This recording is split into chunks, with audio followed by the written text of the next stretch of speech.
Assalamualaikum warahmatullahi wabarakatuh. Waalaikumsalam warahmatullahi wabarakatuh.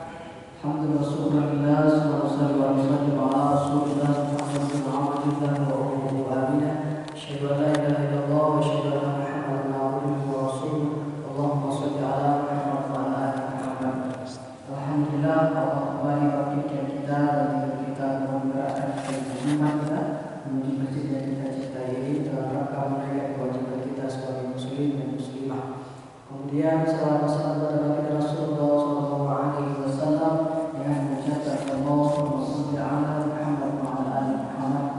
Mudah-mudahan yang senantiasa kita berselawat kepada beliau dan Rasulullah umat Nabi yang mendapatkan syafaat dari Nabi Amin Amin ya Rabbal Alamin. Bapak Ibu jemaah masjid yang rezeki yang dirahmati Allah Subhanahu Wa Taala, mari kita buka acara kita pada pagi yang berbahagia ini dengan bacaan basmalah. Bismillahirrahmanirrahim. Langsung saja kita simak dan kita dengarkan bersama kajian yang akan disampaikan oleh Muharram Dr. Haji Rakib Jabari SHMAG. Pada Ustaz disilakan. Astagfirullah. Coba ya. Ada yang bisa nolong rekam tak? Enggak, tolong Pak. Tolong. Sekali-sekali. Insyaallah, makasih ya. Rekam dulu Ustaz. Udah ada rekam. Tinggal megang aja.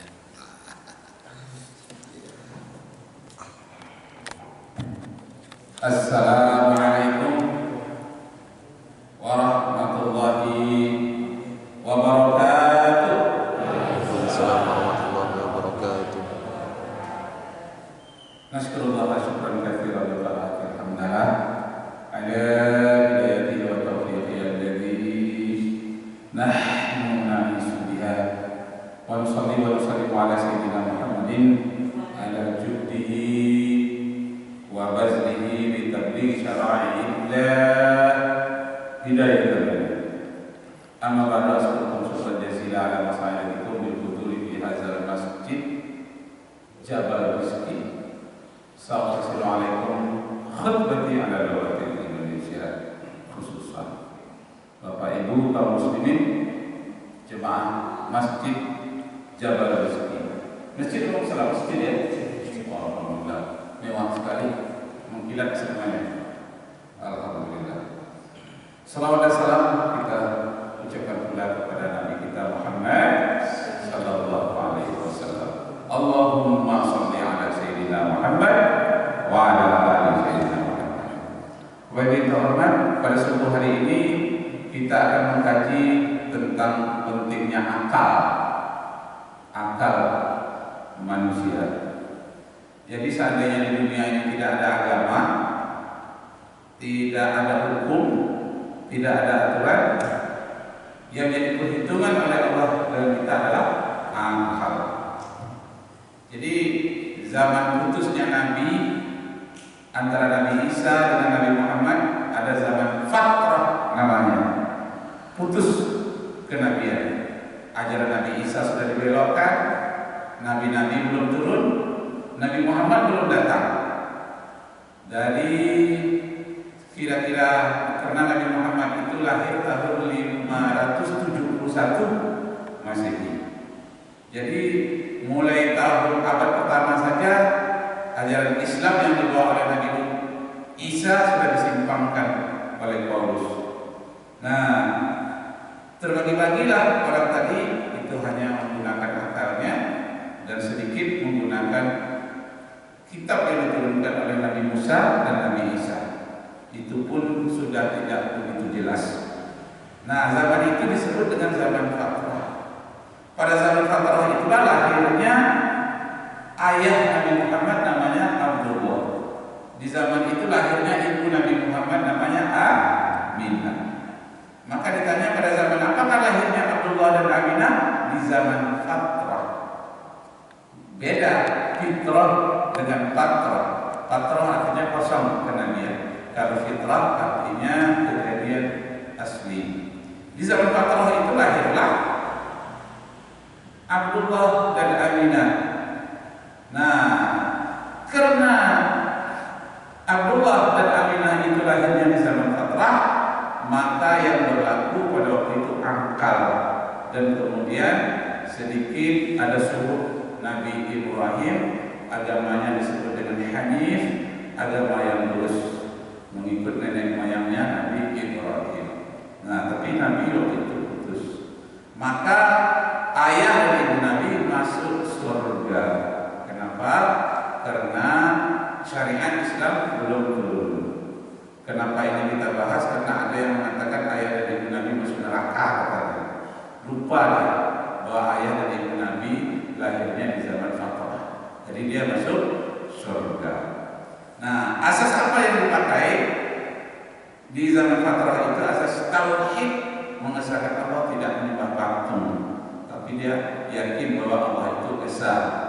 Nah, waktu itulah nikah Abdullah dan Aminah dan lahirlah Nabi Muhammad sallallahu alaihi wasallam. 40 tahun kemudian barulah beliau membawa syariat setelah dari Gua Hira turunnya ayat Iqra. Nah, jadi pengetahuan penggunaan akal. Jadi dikatakan oleh Ali bin Abi Thalib, ad-dinu wal aql. Agama itu beriringan dengan akal. La dina liman la aqla. Tidak berlaku hukum agama bagi orang yang tidak berakal. Jadi syarat dalam beragama harus berakal, balik dan berakal. Jadi ad-dinu wal aql.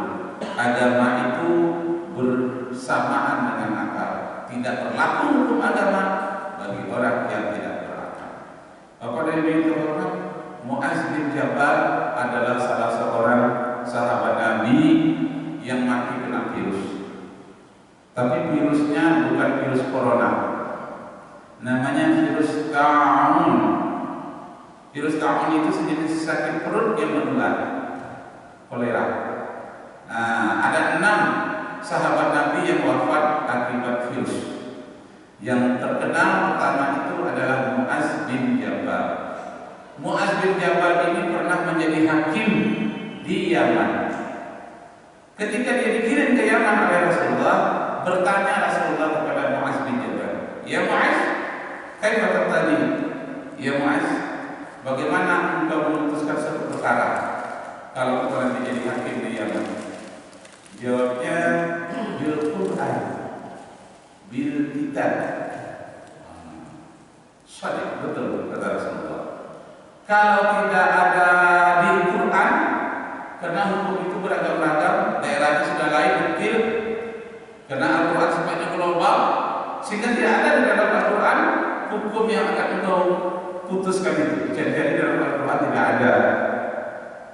Kaifa taqtadi atau kaifa tahkum? Bagaimana engkau memutuskan perkara?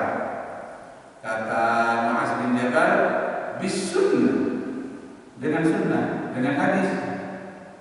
Bagaimana kata Rasulullah setelah dicari-cari karena hadis itu jumlahnya terbatas, sedangkan perkara yang ditangani tidak terbatas dan luas, dicari-cari dalam hadis tidak juga ketemu permasalahan yang engkau cari. Maka jawab Muaz bin Jabal, seandainya tidak ada di dalam hadis, bil aqli, saya akan menggunakan akal saya.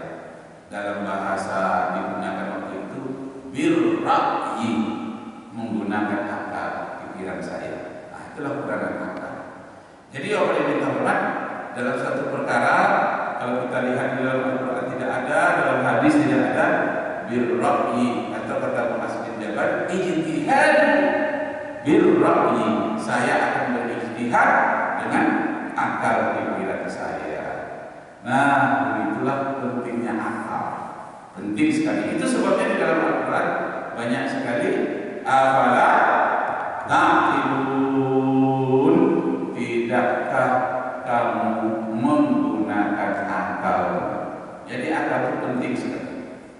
Ketika saya pertama sekali masuk ke Fakultas Hukum UIN, saya dalam kuliah di IAIN waktu itu, saya kuliah lagi karena saya hanya mendapatkan kitab-kitab kuning. Saya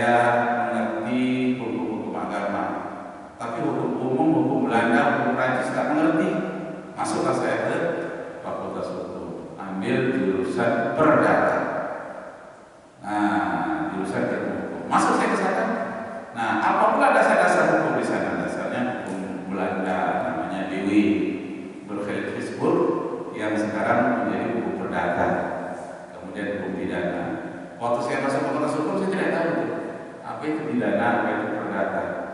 Menyebut pidana aja perdana. Karena nggak ngerti ya hukum. Setelah saya masuk, nah apa dasar-dasarnya? Ujung-ujungnya kalau tidak ada hukum BW, tidak ada peraturan negara, tidak ada peraturan desa, tidak ada peraturan apa digunakan? Asas kepatutan. Asas kepatutan menurut apa? Menurut akal. Nah, lagi-lagi akal. Jadi baik hukum agama maupun hukum umum, ujung-ujungnya menggunakan akal. Asasnya namanya asas kepatutan. Nah, hukum agama, hukum negara. Bagaimana hukum adat? Hukum adat juga. Kalau di Sumatera Barat adat basandi syarat basandi kitabullah ditulis di Bukit Marapalang di Lintau sekarang. Ada di sana monumen adat basandi syarat tertulis di sana. Di sanalah nenek mama dulu waktu perang Padri setelah itu merumuskan adat basandi syarat basandi kitabullah. Sebelumnya tidak. Sebelumnya adat basandi alur basandi patri berdasarkan alur geopatri. Artinya alur kebiasaan, patut adalah menurut akal. Jadi adat berseni kepada alur dan patut maksudnya berdasarkan kepatutan menurut akal. Jadi sama ujung-ujungnya hukum agama, ujung-ujungnya kalau kita tidak temukan dasarnya yang kuat kembali kepada akal. Hukum negara begitu juga, kalau dicari-cari tidak ditemukan gunakan akal. Dan kemudian hukum adat juga, kalau tidak menemukan aturan persumpahan dari nenek moyang maka digunakan hukum akal.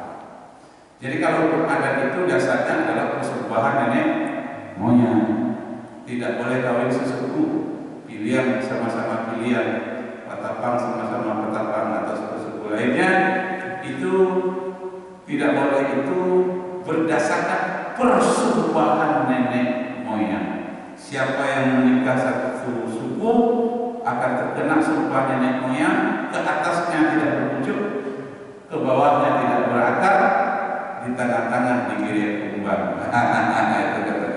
Persumpahan nenek moyang. Karena itulah orang takut kalau nggak ada, karena ada persumpahan nenek moyang. Lalu datanglah Islam ke adat berbagai-bagai, ada di Sumatera Barat, di Aceh, di Jawa. Islam tadi tidak membuat adat, tapi meluruskan adat mana yang bertentangan, itu yang diperbaiki. Kalau di Sumatera Barat namanya yang tidak bertentangan itu asas musyawarah yang disebut dengan bulan air karena pembetul dan kemudian bulan kata karena mufakat. Jadi asas kemufakatan adat itu tidak dibuat, itu bagus sesuai dengan Islam. Ada dalam Al-Quran surat permusyawaratan namanya surat As-Surah, surat yang ke-42 di dalam Al-Quran. Nah, jadi boleh minta kepada kita kepada penggunaan akal sangat penting sekali. Akal kita harus diasah. Rasulullah selalu menyebutkan kepada para sahabatnya, gunakan akalmu, jangan menggunakan emosimu. Jadi untuk meredam emosi kita itu gunakan akal. Akal itulah yang sangat penting sekali. Di sanalah agama, kewajiban agama diletakkan pada akal. Karena itu akal tidak boleh dirusak. Haram hukumnya mabuk-mabukan karena akan merusak akal. Itu yang disebut dengan 5 asas hukum di dalam Islam, yakni hifzul akal. Jangan sekali-kali merusak akal. Hifzul akal, memelihara akal. Hifzul din, memelihara agama. Hifzul mal, memelihara harta. Itu hikmah dari hukum Islam. Jadi ada 5 hikmah. Antara lain adalah memelihara akal. Akal walaupun 1 detik tidak boleh dirusak melalui minuman keras, melalui sabu-sabu, melalui bermacam-macam hal makanan, minuman, atau dalam perjudian. Orang berjudi itu akalnya sudah rusak, digunakan itu yang jelek. Nah, itu diharamkan judi, diharamkan minuman keras. Bapak yang dikatakan di dalam Al-Quran dikatakan inna fi khalqis samawati wal ard wa ikhtilafil laili wan nahar la ayatin li ulil albab. Ulil albab itu adalah orang yang punya akal. Sesungguhnya pada penciptaan langit dan bumi, silih berganti malam dan siang adalah merupakan tanda-tanda kebesaran Allah bagi orang yang berakal. Kalau kata-kata albab tadi itu dari kata lubbun. Lubbun itu artinya intisari. Jadi dalam akal itu ada lagi intisari dari akal. Ujung dari akal, kesimpulan akal itu namanya lubbun, intinya. Kalau akal tadi dalam proses mencari kebenaran, mencari ayatnya ketemu yang paling intinya, nah itu namanya lubbun. Lubbun itu mufradnya, jamaknya albab, liulil albab. Itu Rasulullah sampai menangis 3 hari 3 malam ketika turunnya surat Ali Imran ayat 190 191. Inna fi khalqis samawati wal ard wa ikhtilafil laili wan nahar. Rasulullah menghayati diulang-ulang, dihafal oleh para sahabat. Setiap menghafal, dibaca oleh para sahabat, meleleh air mata Rasulullah. Kenapa? Satu lagi. Inna fi khalqis samawati wal ardi wa ikhtilafil laili wan nahar la ayatin li ulil albab alladzina yadhkuruna Allaha qiyaman wa qu'udan wa 'ala junubihim wa yatafakkaruna fi khalqis samawati wal ardi rabbana ma khalaqta hadza batilan subhanaka faqina adzabannar. Kenapa Rasulullah sampai menangis pada seluruh penggunaan akal? Seolah Allah mengatakan, hei orang-orang yang punya otak, yang punya hati, yang punya akal. Jadi akal itu ada 2 akal itu. Ada di otak, ada di hati. Jadi ada orang yang berakal di hatinya. Akal di hati 2. Jangan dipisahkan. Akal di otak untuk mengolah, akal di hati untuk menyimpan. Kalau di internet atau di komputer, hati untuk menyimpan itu apa namanya? Menyimpan? Memori. Habis. Wah, habis itu. Tersimpan itu. Kalau lupa, kalau yang di akal bisa lupa. Bisa dia proses bagus, tapi tak tersimpan. Tapi kalau yang di lumpur tadi, akalnya hati, itu tersimpan di set, masuk dalam hati saya tersimpan. Nah, 2 tadi itu akal itu kedua-duanya harus nyambung, dan itulah manusia yang sehat akal. Nah, Rasulullah menangis dia. Kenapa? Inna fi khalqis samawati wal ard.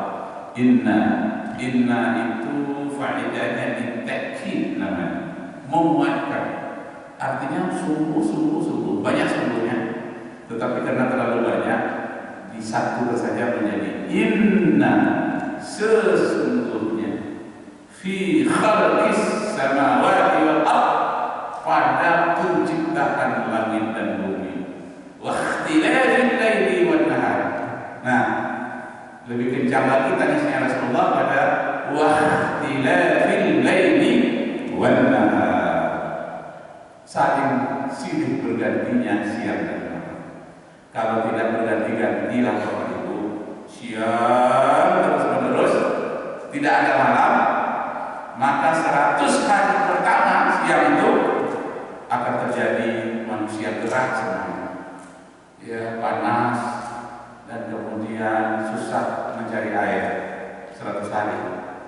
karena udara mengering. Masuk 100 hari yang kedua sudah mulai banyak yang terbakar. 100 hari yang ketiga itu menjadi bola api lah bumi ini semuanya, api saja, tidak ada kehidupan biologis satupun selama 300 hari. Seandainya malam saja terus tidak diganti-gantikan oleh Allah. 100 hari pertama manusia mulai kedinginan, cari selimut sampai berapa lapis, dingin, es mulai turun di mana-mana. 100 hari pertama. 100 hari kedua, separuh dari makhluk bumi ini mati. Kalau belum mati, separuh masih bertahan. Itu pun dengan selimut yang sangat tebal. Separuh hari 100 hari ketiga tidak ada lagi kehidupan. Yang ada es semuanya dingin. Tapi sayangnya Allah Subhanahu wa Ta'ala kepada makhluk di bumi dipergantikannya antara siang dan malam. Masya Allah. Ini yang ditangiskan oleh Rasulullah. Alangkah cintanya Engkau kepada makhluk di bumi ini ya Allah. Engkau berganti-gantikan antara malam dan siang. Dan pergantiannya itu teratur, bisa dihitung per detik, menit, jam, hari, minggu, bulan, tahun, abad, kurun. Bisa dihitung secara pasti. Ilmu yang menghitung dari detik, menit sampai kepada tahun, abad dan kurun itu ilmunya namanya ilmu falak. Dalam surat Yasin dinyatakan kullu fi falaki yasbahun. Semua benda-benda itu diatur oleh Allah dan perjalanan-perjalanan bumi ini dibergantikan siang dan malam, perjalanan bulan itu semuanya beredar menurut edaran yang pasti yang ditetapkan oleh Allah Subhanahu wa Ta'ala. Menangislah ya Rasulullah, aduh ya Allah, secara detail Engkau mengatur alam semesta. Detail. Kalau kita tahu pada zaman yang lebih kecil lagi detail. Makhluk yang paling kecil apa? Di alam semesta ini juga teratur. Makhluk yang paling kecil namanya atom. A itu artinya tidak, atom terbagi. Itu pun atom itu terbagi lagi, ada partikelnya, ya seperti bumi, seperti bulan. Nah, yang intinya namanya foton. Sedangkan yang mengelilingi buminya, mengelilingi foton itu namanya elektron. Jadi ada atom, proton, neutron, dan elektron bergerak mengelilingi inti atom. Nah, sebagaimana planet mulai dari bumi, mulai dari Merkurius, Venus, mulai dari Merkurius, Venus, Bumi, Mars, Jupiter, Saturnus, Uranus, Neptunus, Pluto mengelilingi intinya matahari. Bumi ikut mengelilingi matahari. Juga kecil dan sangat halus. Semuanya kullun fi falaki yasbahun. Semuanya beredar sangat teratur dan sangat detail diciptakan oleh Allah. Itu makhluk yang paling kecil. Atom itu hanya bisa dilihat melalui teropong yang paling bisa membesarkan yang paling kecil, namanya teropong elektron. Teropong elektron itu mampu melihatnya, dibesarkan sampai jutaan kali. Yang paling besar, yang paling besar adalah maha galaksi. Jadi bumi kita ini berada melingkar matahari, namanya tata surya. Tata surya kita dibuat mengelilingi bintang dan mengelilingi bulan galaksi. Ada galaksi Andromeda, galaksi Bima Sakti, galaksi Magellan, semua galaksi Virgo, semuanya berputar pula mengelilingi super galaksi. Super galaksi dari berputar pula mengelilingi maha galaksi. Maha galaksi itu disebut dengan Aras. Nah, itu yang paling tinggi, paling besar. Aras itu sebagai pusat.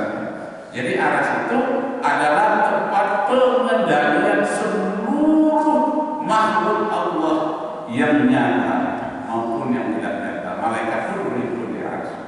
Jadi Aras itu tempat berkumpulnya para malaikat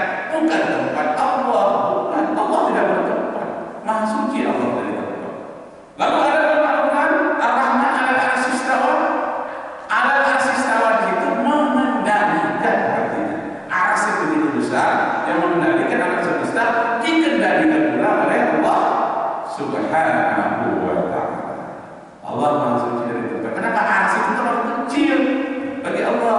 Sebelum arsy itu ada, Allah sudah ada. Sebelum alam ini apa ada, dia ada. Setelah arsy itu musnah, alam semuanya musnah, Allah tidak musnah. Dia tidak tetap ada.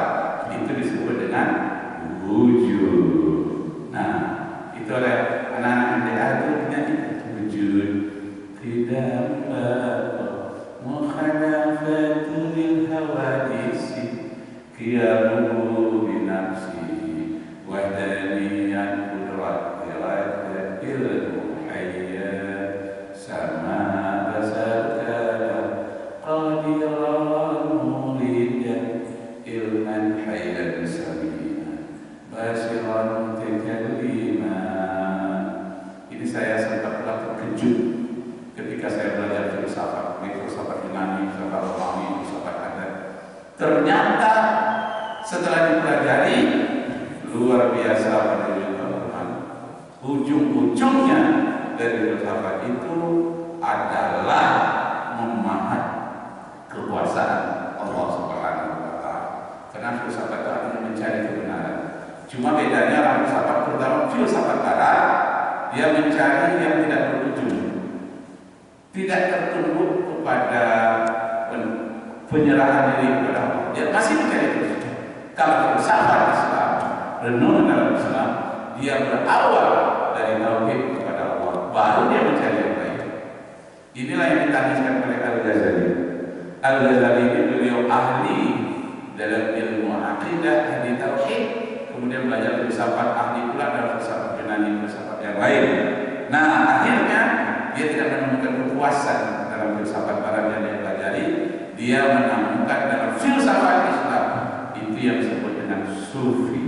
Orang-orang sufi itu inti dari filsafat Islam, hasil renungan, hasil ijtihad, dan ditemukan di dalam sufi itu tadi.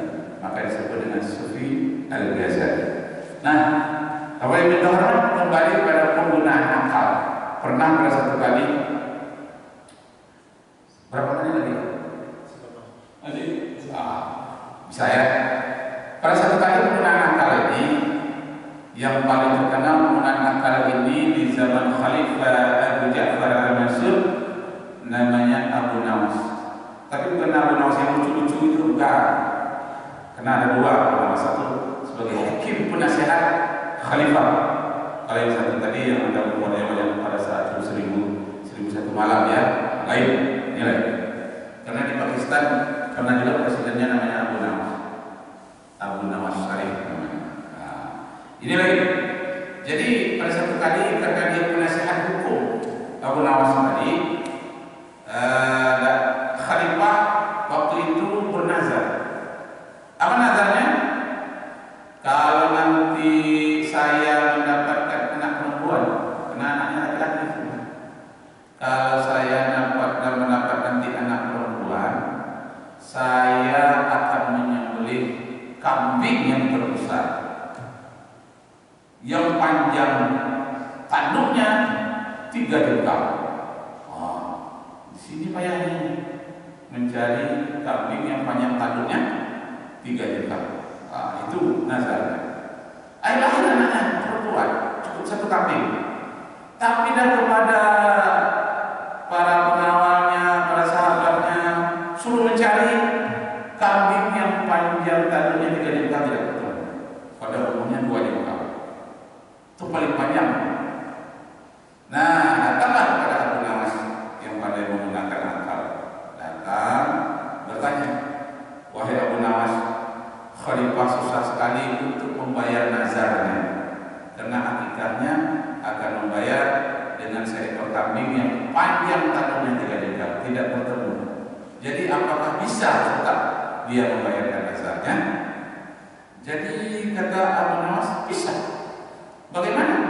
Gunakanlah akalmu. Bisa. Bagaimana caranya? Sudah digunakan akal tadi, tak masuk akal, tidak ketemu.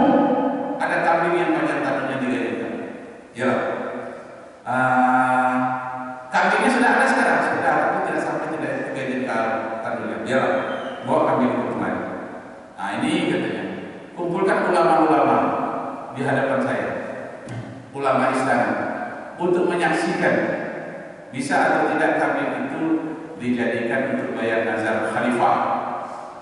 Datanglah ulama, ada bahkan ada satu orang agama lain, pendeta. Pendeta tidak tahu, hadir saja untuk menyaksikan bisa atau tidak khalifah ini membayarkan nazarnya. Ya, saudara berkumpul semuanya, ini akan dipotong hari ini. Ya, ini kata-kata Abu Nawas. Ya, apa bunyinya nazar khalifah ini? Nazarnya, kalau aku nanti dapat anak perempuan, aku akan menyembelih kambing yang panjang tanduknya 3 jengkal. Nyatanya cuma 2 jengkal.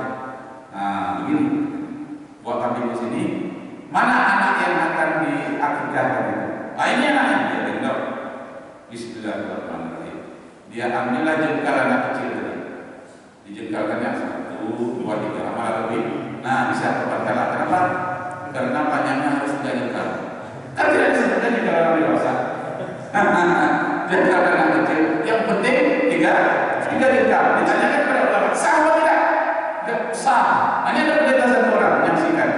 Walaupun tidak masuk hitungan, tapi menurut akal Anda, masuk akal atau tidak? Masuk akal. Nah, bisa melihat kambingnya. Maka terbayarlah nazarnya khalifah. Nah, itu kalau menggunakan akal. Hebat juga ulama sendiri. Iya, ulama saja tidak bisa memutuskan perkara. Ulama bisa. Kenapa? Menggunakan akal. Nah, jadi Bapak dan Ibu teman-teman. Jadi sebetulnya penggunaan akal ini, inilah yang diasah oleh orang-orang yang belajar dan menuntut ilmu pengetahuan akal ini yang diasah.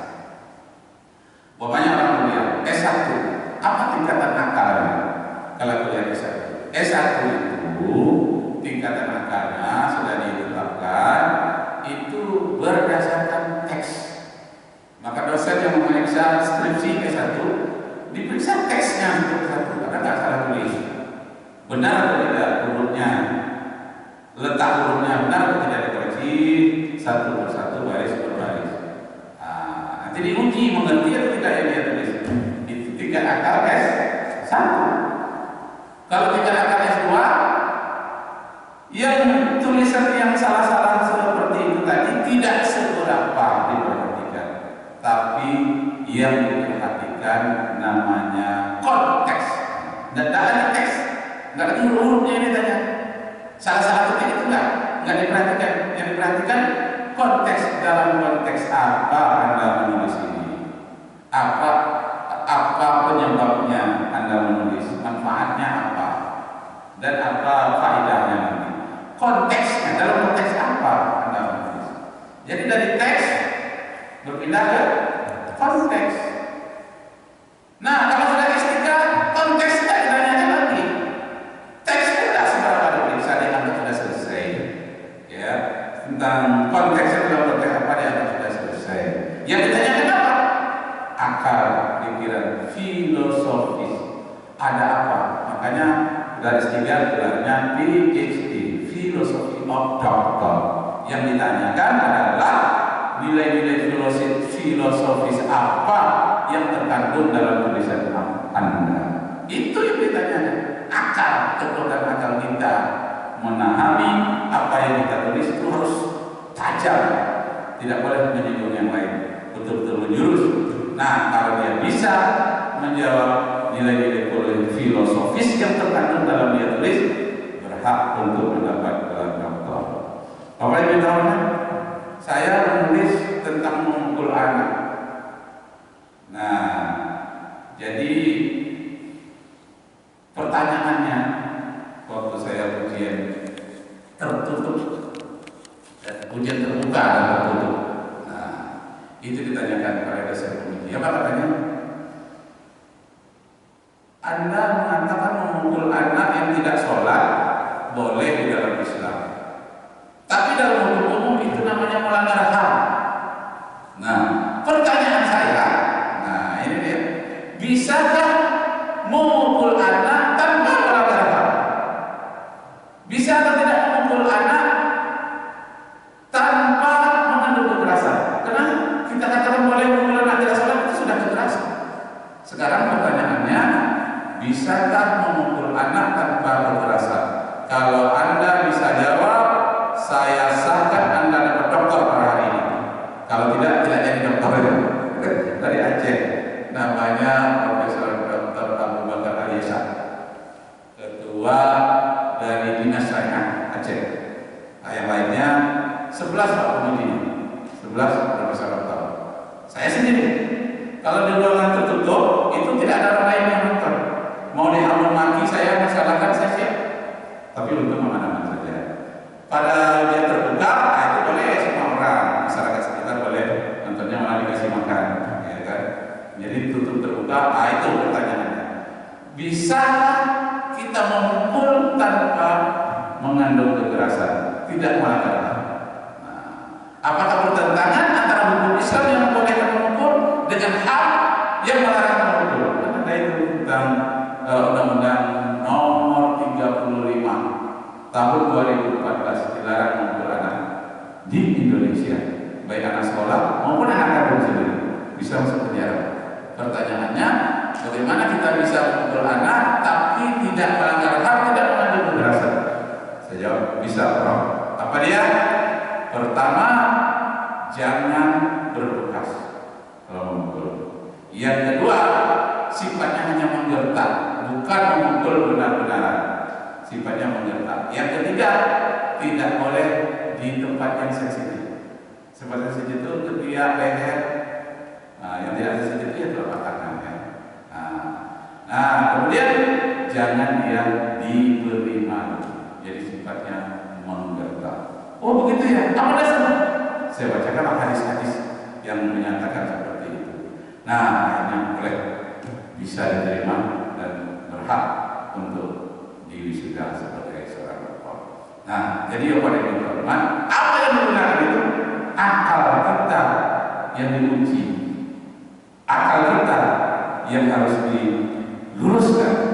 Di dalam agama, di dalam hukum, dalam kehidupan sehari-hari kita mengambil keputusan menggunakan akal yang benar. Jadi dari 5 hukum Islam itu, pertama adalah hifzuddin, dipelihara agama dengan baik. Orang yang melanggar kehormatan agama, umpamanya ulama dikriminalisasi, dikirim sabu-sabu lalu ditangkap. Ini melanggar hifzuddin, memelihara kehormatan agama. Ulama, kiai, santri jangan sampai diganggu karena bagian dari hifzuddin, memelihara agama. Kemudian hifzul akal, memelihara akal. Tidak boleh adanya sabu-sabu, tidak boleh minuman keras, tidak boleh ada perjudian, tidak boleh main game yang melampaui, yang ada merusak. Sekarang main game yang ada di apa di HP kebanyakan merusak. Majelis ulama mungkin tidak lama lagi akan menetapkan main game yang mana yang haram, yang tidak boleh, merusak akal, merusak moral. Kalau akalnya sudah rusak, moralnya tidak rusak. Dia hanya menggunakan akal semata, tapi tidak menghiraukan moral. Yang penting menurut akalnya benar, moral dilanggar. Itu penggunaan akal yang tidak benar, harus diluruskan. Kemudian hifzul mal, memelihara harta, itu tidak boleh riba. Riba itu merusak harta, tidak boleh mencuri, dan tidak boleh hal-hal yang mengandung kerusakan yang bersifat menipu. Wailul lil mutaffifin, kecelakaan besar bagi orang yang menipu. Alladzina idza iktalu 'alan nasi yastawfun. Orang yang curang itulah malapetaka terjadi di dunia. Joko Chandra yang punya bank banyak 1,7 triliun, dia larikan ke luar negeri, sekarang dia sudah tertangkap. Kenapa? Karena dia merusak harta mal negara. Dia gunakan untuk pribadi dan untuk kelompoknya. Dia telah merusak hak rakyat Indonesia. Itulah dokter-dokter. Habis waktunya. Akhirnya kita tutup kepada informan. kita berzikir, kita berserah diri kepada Allah. Mau kita berzikir sebentar? Ikutkan saya ya.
Ya Allah, ya Rabbana, sekarang kami berada di tahun baru Islam 1442 Hijriah.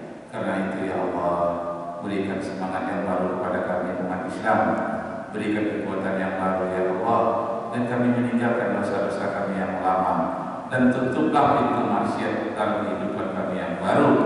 Ya Allah, ya Rabbana, Engkaulah yang membolak-balikkan hati manusia. Karena itu tetapkanlah hati kami dalam iman-Mu ya Allah. Ya Allah, ya Rabbana, mungkin dosa kami banyak yang kami sembunyikan selama ini ya Allah. Sanak keluarga kami tidak tahu, hanya diri kami dan Engkau yang tahu ya Allah. Karena itu ya Allah, ampuni ya Allah. Tidak ada yang tersembunyi di sisi-Mu ya Allah. Tidak ada yang rahasia di sisi-Mu ya Allah. Ampunilah dosa kami ya Allah. Dosa ibu bapak kami, guru-guru kami, saudara-saudara kami mencintai mereka. Orang yang telah mendahului kami, tempatkanlah di tempat yang baik di sisi-Mu ya Allah. Sedangkan kami yang masih hidup, yang masih bercita-cita, berikan kesehatan ya Allah. Sampaikan cita-citanya ya Allah. Hapuskan hutangnya ya Allah. Berikan kecerdasan ya Allah. Berikan perlindungan ya Allah. Engkaulah sebaik-baik pelindung. Rabbana atina fid dunya hasanah wa fil akhirati hasanah wa qina azabannar. Wa sallallahu ala sayyidina Muhammadin wa ala alihi wa sahbihi Rasulillah ajma'in. Walhamdulillahi rabbil alamin. Wassalamualaikum warahmatullahi wabarakatuh. Waalaikumsalam warahmatullahi wabarakatuh.